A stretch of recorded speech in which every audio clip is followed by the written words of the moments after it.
Hey folks, how's it going? We're checking out more men behaving badly. Hopefully you guys had a fantastic day. Hopefully I have all my technical difficulties worked out because I had some issues with the signal going in and out, and then also some issues with the sound.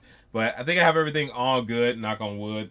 It's not real wood, but we'll see how things go. The series started off really well last week, man. I thought it was fantastic watching Gary kind of go through this whole thing about only having 3 sex partners like it was a big deal, and going around questioning everybody else about their sex life and stuff, and just watching it blow up in his face. The dude's a goofball. He always makes mountains out of molehills, and it just doesn't go well for him. I also thought it was funny they had all these workout tapes, man, just showing like the lengths guys go to rub one out, man. Especially like back in the day, just having like the material. Like now you just click on there's a couple of links. For that is they do like Sears catalogs and all that jazz, like magazines for people trying on lingerie. Freeze framing a scene on a VCR with somebody taking the shirt off, just basic stuff like that. Just just to let you go through, man, just to get something. But now it's a couple of clicks, man. People got it so easy these days. It's so easy these days. It's funny to me. It's also I guess it's pretty bad as well. I was reading like a whole article on that, which led me to like read this entire book on porn addiction and how it's damaging the youth now, man, because it's so accessible to them. It's supposed to be really, really bad. They said we won't know how bad it is for like another 10 years, I believe they said. It's something like I read the book a little bit ago, but yeah, it's pretty bad, but it's also way easier. They're like a Kmart magazine, a lady in her bra.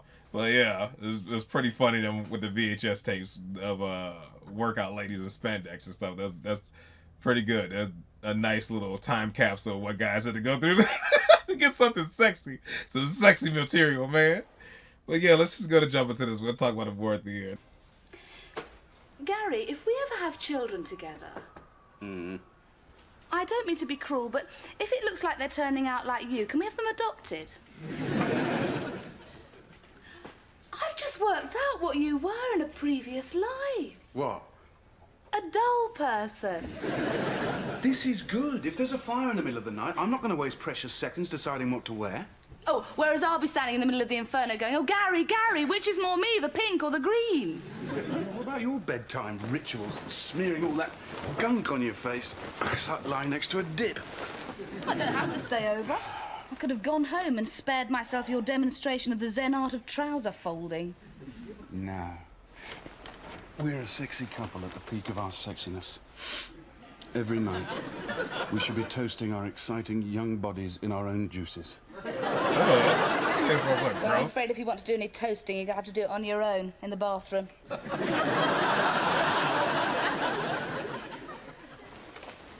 How come we never want sex at the same time anymore?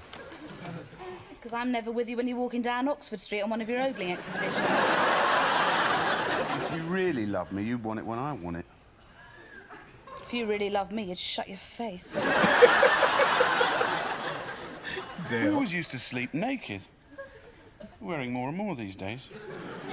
Turning into our parents. At this rate, in a few years, we'll be sitting up in bed in tweed jackets and sensible hats.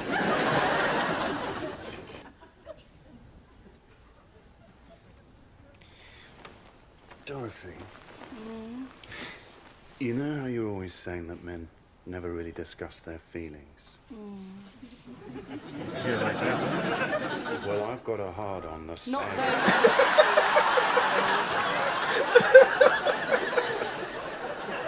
Come What on, I man. mean is, I want to share with you the physical expression of the respect I hold for you as a person in a real sense of sharing. tough. Dang.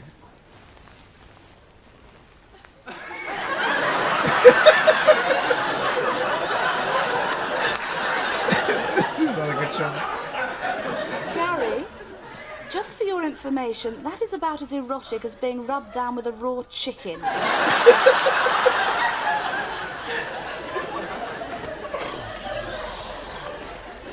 What's wrong with you? We always have sex after I cook for us.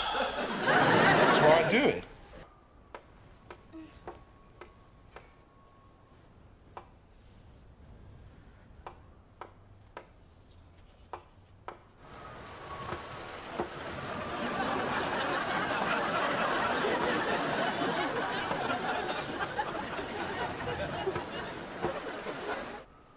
bust his ass. Gary? Gary? So why couldn't you sleep? Oh, you know, things on my mind. I've been trying to get off for an hour. Me too. In the end, I gave up and tried going to sleep. Why don't you try getting a less lumpy mattress? Actually, Gary, you're sitting on my foot. Oh, sorry. She gonna beat your ass. She's sitting I've never been in your bedroom before. This is where you... Sleep. That's right. Oh, Nicholas Nickleby, what a good choice. All those Nicklebys and their capers. Marvellous book, marvellous. I'm finding it a bit heavy going, actually. Incredibly tedious load of old nonsense. So it's nice to have something long and turgid in bed at night, isn't it? Leave me now, Gary. Now, I'll wait for you to finish your drink. Oh, this isn't hot chocolate. No, I boiled up some after 8 minutes. It's a refreshing alternative. I wonder what that scum was on the top. You know, Gary, I think I've got a better chance of getting back to sleep if you left now. Do you know what always helps with Dorothy? Is a full-bodied rub down, really working into those nooks and crannies. Dude, if you don't stop, oh, she gonna beat You're pitiful, your ass. Gary. Hi, Dorothy. I was just talking to Deborah about insomnia. Apparently it comes from the Latin word insomnum. Insomnumni, insomnum nunin.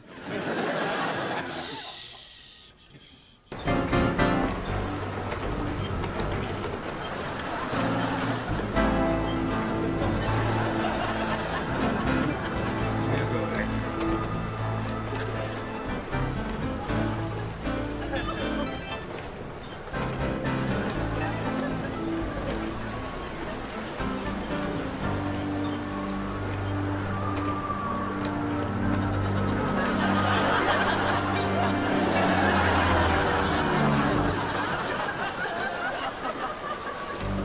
I'm not gonna fall asleep on the swings.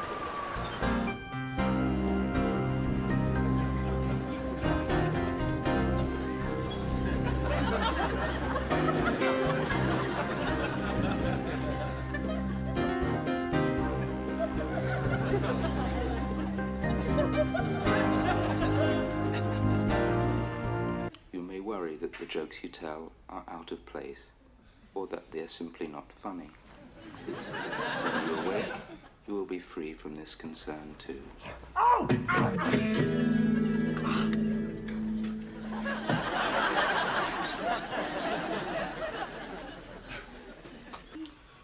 I'm sorry, I was sleeping. Impotence can strike.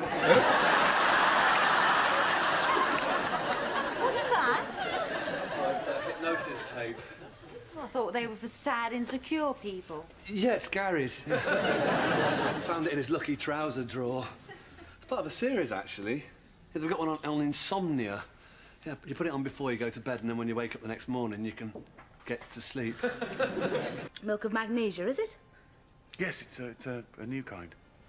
Well, I'm going off to bed. Have you tasted it? No. What did he put in that cup? It's quite, Quite flour and watery, isn't it? sorry? You've just made it yourself out of flour and water, haven't you? Yes. My wallet fell out the hole in my dressing gown pocket. Oh, tragic. I only just found it in the hall. Bit of luck, really. Gary, when you had flu last month, I went to 20 different shops to get you that Airfix model you wanted. I know you did, and thanks for that. Night-night. Night-night. Gary, if you're not out of that door in 20 seconds, I'm going to tell Tony about your wart.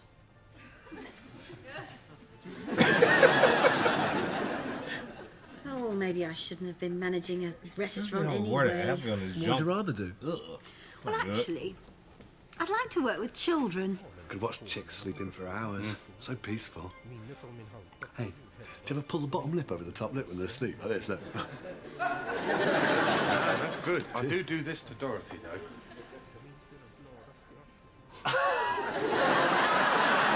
That's good.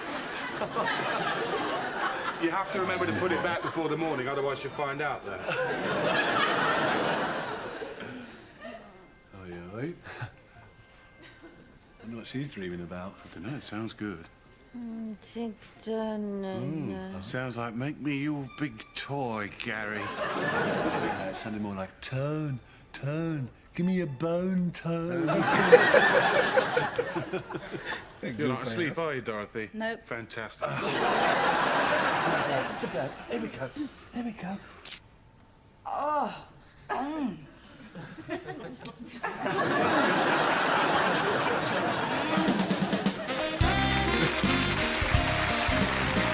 They're out of control. That was fun. That was a fun episode. That was good.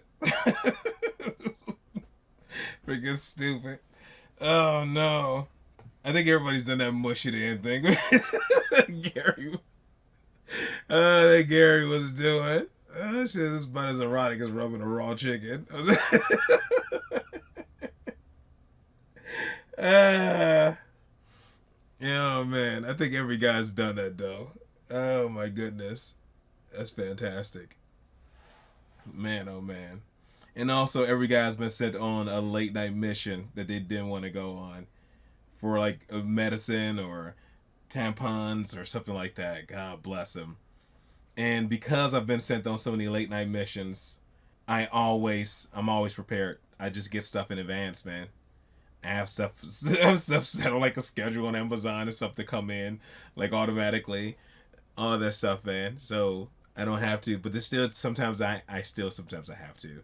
But I try to be prepared when it comes to like allergy medicine and stuff like that. I try to have those things, and I try to get things when I'm out. I try to have a reminder set up for like when allergy season's coming around and all that stuff, so I don't have to go on like those last minute late night missions because I don't like doing it.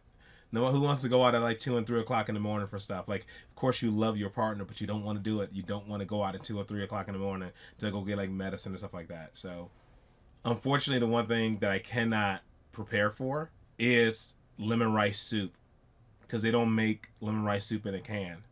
Like I at least I can't find it, with the exception, like I think there's this vegan version of like lemon rice soup or something that I heard they make. But I've never seen it in the stores on shelves anywhere here at Walmart or anything. And when Tay gets sick, that's what she likes. She likes lemon rice soup. So I have to go get it. I have to go somewhere and actually get it, which I don't mind going to get that.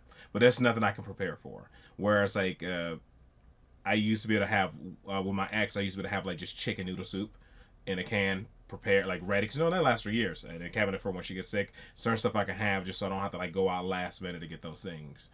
Yeah, same thing. I even have Midol and stuff. Midol and Pampering comes in automatically from Amazon, just so it can come, because it's inexpensive. It's very cheap. You can set it on the schedule to come in on a subscription. It's actually cheaper than having to run to Walgreens or CVS or places like that. Those are just so overpriced. Even their store brand, the Amazon, getting Pampering or Midol name brand is cheaper on Amazon than getting their store brand. It's crazy how expensive like Walgreens and stuff is, because they know you run into those places for the last minute. But yeah, I like to be more proactive as opposed to react to that stuff. So this is a very, very relatable episode, man.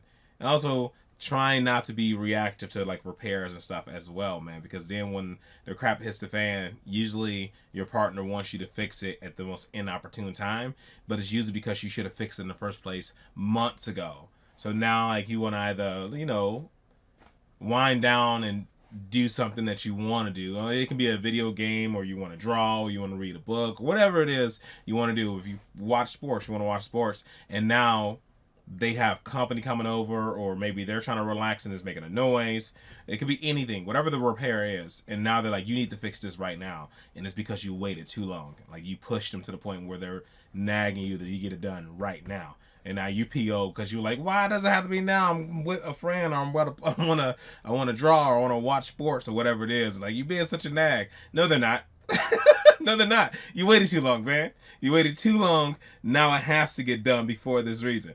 So this is just a really relatable episode, and I enjoyed this a lot because it really just resonates with being in a relationship and trying to do stuff. And Tony's not in a relationship, but he definitely is doing relationship things, trying to impress her. That kind of like resonated with like just trying to impress somebody, but also with needing to get things done because Gary told him to get it done because he owes him. for the rent and stuff. So it just kind of clicked with that as well. So all this just kind of blended together really well, and it just reminded me. It just really, yeah, as that resonated with being in a relationship and the procrastination and having to run out and do things and cause and effect. And this is just a really fun episode that I enjoy a ton, man. I enjoyed it a lot. Like Tony definitely will do like these very like sweet things. that's really funny. And also just he just ruins it.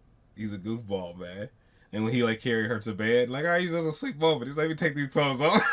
Tony, you being a creep now, man. And I thought he was like, all right, okay, I'm gonna stop. And he's gonna do something with her face. I'm like, all right, leave her face alone, man. And then I was like, okay, Tony's gonna walk away. Then when he climbed in the bed, yeah, come on, man, I'm already here.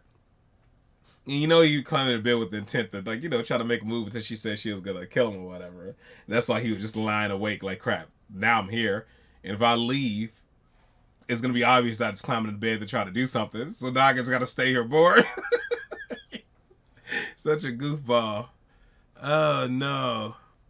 But yeah, dude, this was definitely a really fun episode. I enjoyed this a ton. And also, when I was first hearing the whistling, I thought it was coming outside here because it's a really windy day today too. I was like, oh, whistling coming through the thing. But yeah, they had just hit the whistling background in this episode. It was a really good wind whistle, man, because I definitely thought it was coming from outside the window. All right, folks, that is it. That is all for this one. Hopefully, you guys are happy, safe, and healthy. I'll see you in the next one. Later.